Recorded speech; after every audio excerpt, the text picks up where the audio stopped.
Noi vogliamo l'autonomia, 2.328.000 veneti hanno votato per il sì all'autonomia e questa autonomia sta prendendo forma, non ultime le parole oggi del Ministro Stefani che sono assolutamente positive rispetto al percorso.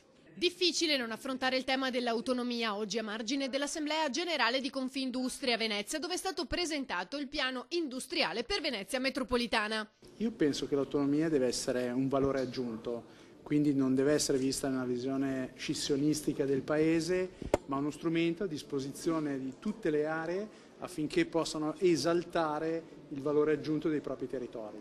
Quindi auspico che sia un'autonomia che possa arrivare nel più breve tempo possibile, ma al servizio del Paese. Anche il Presidente Boccia si è espresso in merito, sottolineando però quella che deve essere una clausola di supremazia determinante in certi ambiti. Positivi, l'abbiamo detto, purché siano elementi di efficienza del territorio e quindi di maggiore competitività.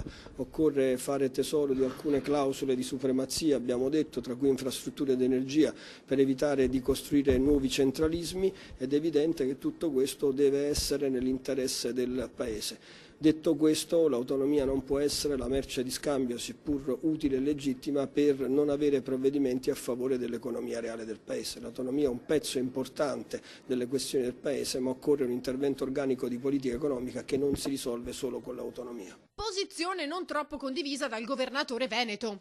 Io rispetto le opinioni di tutti, ma per me fa regola la Costituzione elenca 23 materie, noi abbiamo chiesto 23 materie e chiediamo che ci siano 23 materie nell'intesa che andremo a firmare, altrimenti non la firmo. Perciò anche il tema dell'energia.